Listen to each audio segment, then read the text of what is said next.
దేశం మొత్తం మీదున్న best gold sellers, best designs ఇప్పుడు హైదరాబాద్ లో pan India jewel show. Don't miss it.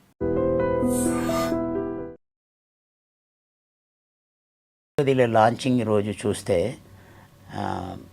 ఒక లక్షలాది మంది సముద్రంలాగా ఉంది. అది బ్యారికేడ్ పెట్టారండి. ఒక్కొక్క పోల్ ఇంత సైజు ఉంటుంది. కాంక్రీట్ వేసేసి ఐరన్ మెస్తో ఒక మెస్ వేస్తారు.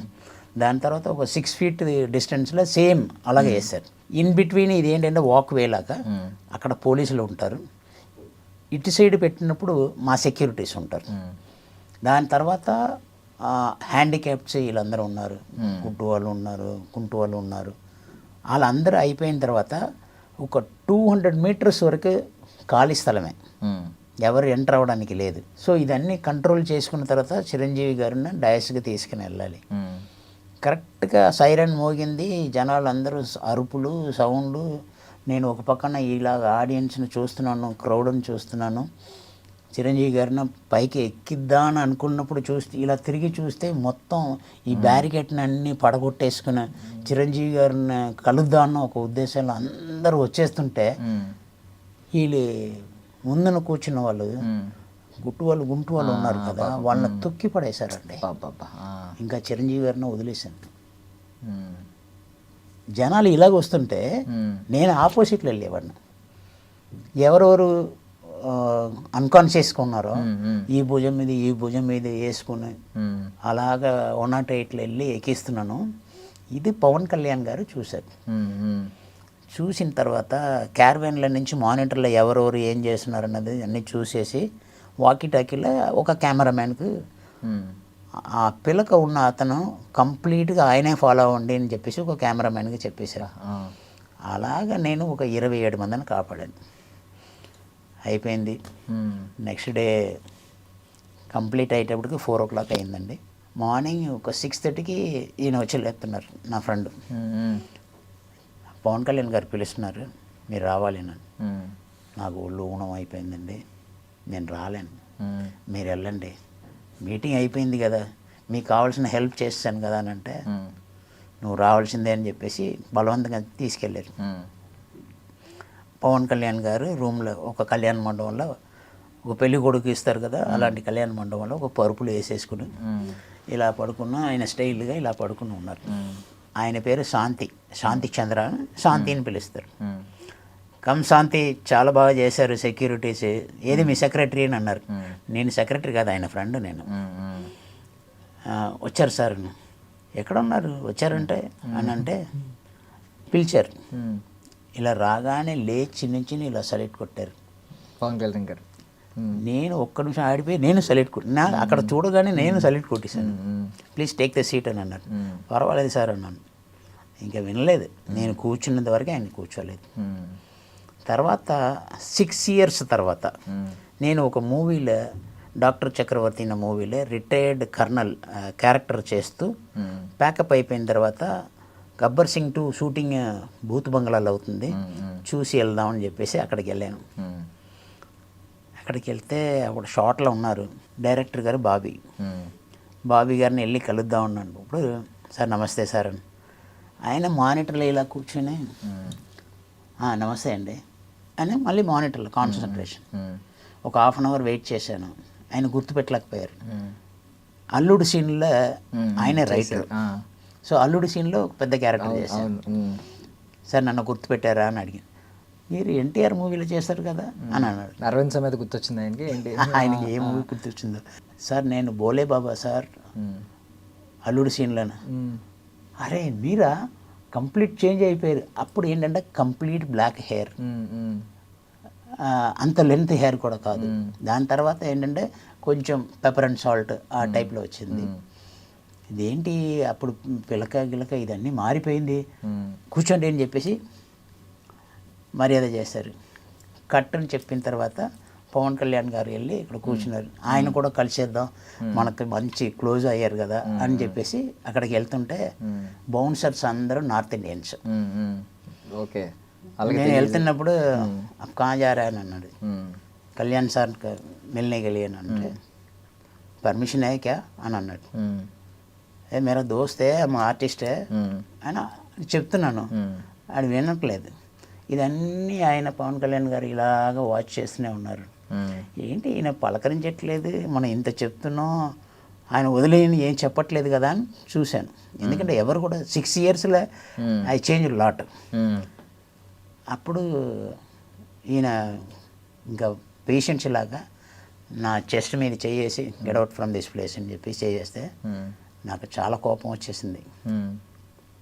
ఏం మాట్లాడుతున్నావు, ఆర్టిస్ట్కి ఎలాగ మర్యాద ఇవ్వాలో తెలియదు దానికి, ఒక్క నిమిషం ఉండు అని చెప్పేసి, సార్ ప్రజారాజ్యం పార్టీలో 27 మందిని కాపాడాను, గుర్తుపెట్టారా సార్ అని అన్న. కానీ కూలింగ్ గ్లాస్ తీసుకుని డైరెక్ట్గా నా దగ్గరకు వచ్చారు. నాకు ఒక్కసారి గూస్ బంప్స్ వచ్చేసింది.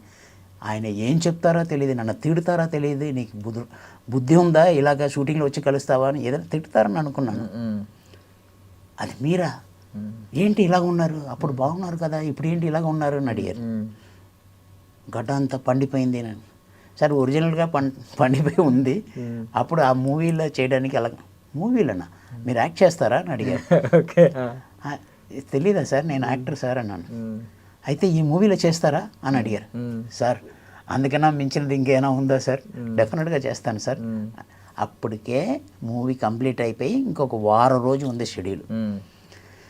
వెంటనే ఎవడు నన్ను తోశాడో ఆడిని పిలిపించి, సార్ని తీసుకెళ్ళి రాధా అని ఒక అతను ఉంటాడు, అతనికి పరిచయం చెయ్యి, నేను పంపించానని చెప్పు, సార్ నంబర్ తీసుకో, రాధా నంబర్ సార్కి ఇవ్వమన్నాం, తర్వాత రాధాకు నాకు ఫోన్ చేయమను, ఓకే అని చెప్పేసి పంపించాడు. ఈడు sir sir sir sorry sir, నేను ముందే చెప్పాను రా, ఆయన మర్చిపోయాడు, 6 సంవత్సరాలు అయిపోయింది అని చెప్తుంటే నీకు అర్థం కాలేదు. సో అలాగా ఒక క్యారెక్టర్ని క్రియేట్ చేసి ఇచ్చారండి పవన్ కళ్యాణ్ గారు. Super super super. అసలు మీరు ఈ జర్నీ అంతా చెప్తుంటే ఎన్ని ఉంటాయో ఇలాంటివి మీ చరిత్రలో చూసుకుంటే. బట్ ఒకటి ఏంటంటే ప్రజారాజ్యం టైంలో కోడిగుడ్లు కొట్టిన ఇలాంటివి అప్పుడు ఉన్నానండి. అప్పుడు ఏమైంది సార్ అంటే అలాంటి మూమెంట్స్ లో పాపం చిరంజీవి గారు చాలా ఓహో ఇలా కూడా మర్యాద ఇస్తారా అంటే, వెల్కమ్ చేయడం ఇలా కూడా చేస్తారా అని. అంటే ఏదైనా ఉంటే మాటలతో చెప్పుకోవాలి, కానీ కోడిగుడ్లతో, రాళ్ళతో, టొమాటోతో అంటే బ్రెయిన్లెస్ ఫెలోస్ అలాగే ఇండీసెంట్గా బిహేవ్ చేయడం. ఆపోజిట్ పార్టీలో ఎవరో గూండాగాడ్లాగా, రౌడీస్ లాగా తాగేసి ఉంటారు, ఏం చేస్తారో తెలియదు. అదే ఆ క్రౌడ్ ఏంటంటే, ఒక వెహికల్ వెళ్తుందంటే వెహికల్ ముందు రోప్ పార్టీ ఉంటుంది, రోప్ల లోపల ఏమో సెక్యూరిటీస్ ఉంటారు, బయట ఏమో పోలీసులు ఉంటారు. ఇదన్నీ ఉంటే రోప్ పార్టీ లోపల ఎవడు రాకూడదు. అక్కడ ఉన్నాను నేను, నా వెనకతలు ఉంటుంది వెహికల్. కరెక్ట్గా తగిలినప్పుడు ఆయనకు ఒక బాడీ గార్డు రవిను బెంగళూరు నుంచి ఒక అతను వచ్చేవారు. అతను ఎవడు ఏ డైరెక్షన్ నుంచి వచ్చిందో అని చెప్పేసి మళ్ళీ ఆడు రెడీ అవుతున్నప్పుడు వెళ్ళి పట్టేసుకున్నారు. చిరంజీవి గారు ఒకటే అన్నారు, నన్ను ఇలాగ వెల్కమ్ చేసిన వాళ్ళు ఇలా కూడా ఉంటారు కదా, ఆయనకి ఏం అనకండి అని అన్నారు. అంటే అంత పెద్ద మనసుతో, ఇంత పేషెన్స్తో ఆయనతో నేర్చుకోవాల్సింది ఏంటంటే, ఒక యాక్టర్గా కాకుండా ఒక మంచితనం, ఇలాంటిది అన్నీ. అంటే ఇండస్ట్రీకి ఒక గాడ్ అండి, I can say like that. Super super. అంటే ఇప్పుడు ఎలాగో యాక్టివ్ పాలిటిక్స్లో పవన్ కళ్యాణ్ గారు ఉన్నారు, డిప్యూటీ సీఎం. చిరంజీవి గారు మీకు తెలుసు, మీరు దగ్గరుండి చూసిన వ్యక్తి. ఇద్దరు స్వభావాల్లో మీరు గమనించిన తేడాలు ఏంటి సార్ ఒక పొలిటీషియన్గా? ఈయన ఎక్కువ మాట్లాడరు పవన్ కళ్యాణ్ గారు. ఆయన ఎవరన్నా నిజాయితీగా లేకపోతే ఆయనకి ఇష్టం ఉండదు. చాలామంది చెప్తుండే లేదు లేదు ఆయన వేరే టైపు, అది వేరే టైపు అని అనేవారు. దగ్గరుండి ట్రావెల్ చేసిన వాళ్ళకి తెలుస్తుంది ఆయన మనసు ఎలాగంటే పనస పంట లాంటిది. చూడ్డానికి ఏదో పనస పళ్ళు ముళ్ళు ముళ్ళుగా ఉంటుంది, కానీ కోస్తే స్వీట్గా ఉంటుంది కదా. Very sweetest person. కష్టపడిన వాళ్ళు ఎవరన్నా కనిపిస్తే డెఫినెట్గా ఆయన ఎంకరేజ్ చేస్తారు.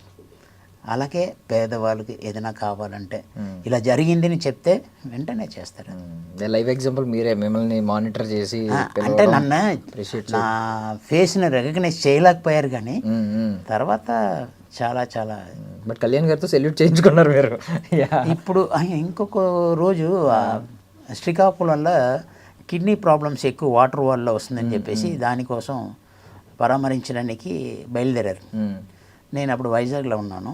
నా హోటల్లో వచ్చారని తెలిసిన తర్వాత, ఈ గబ్బర్ సింగ్ 2 చేసిన తర్వాత నేను ఆయన వెళ్ళి కలవడానికి వెళ్తే అప్పటికి నేను ఆర్టిస్ట్ని కొంతమందికి తెలుసు, సెక్యూరిటీ గార్డ్స్, లోకల్ బౌన్సర్స్ వీళ్ళందరూ తెలుసు కాబట్టి సార్ ఉన్నారు, రూమ్లో ఉన్నారు, మీరు ఇక్కడే ఉండండి, ఎదురైతే మాట్లాడండి, రూమ్లో వెళ్ళొద్దని చెప్పారు.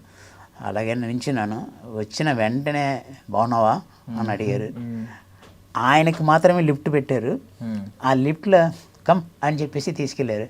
Sir I would like to have one selfie sir అని అడిగాను. నేను ఇలాగంటే ఆ మొబైల్ తీసుకుని ఆయనే సెల్ఫీ తీశారు. అది నేను ఇప్పుడు మర్చిపోలేను. తర్వాత అయినా సార్ సైరా నరసింహారెడ్డి ఎలాగో వచ్చింది, అప్పుడు ఏంటి సార్ అది చిరంజీవి గారి త్రూ వచ్చిందండి?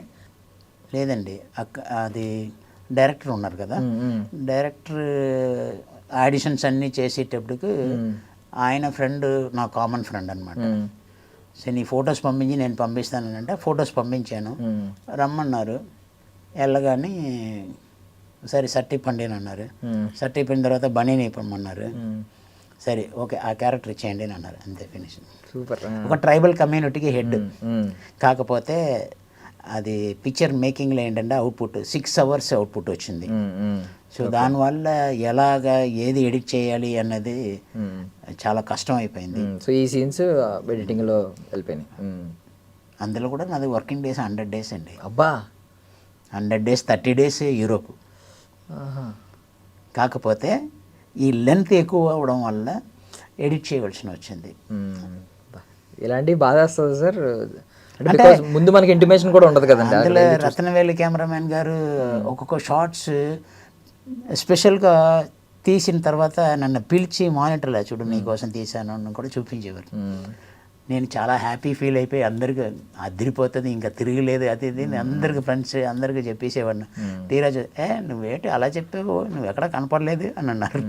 సో అలాగా కొన్ని సందర్భాలు అలా ఉంటాయి, మనం ఏం చేయలేదు. మనకి ఏదైనా సరే ఇది రాసిపెట్టి ఉంటే వస్తుంది.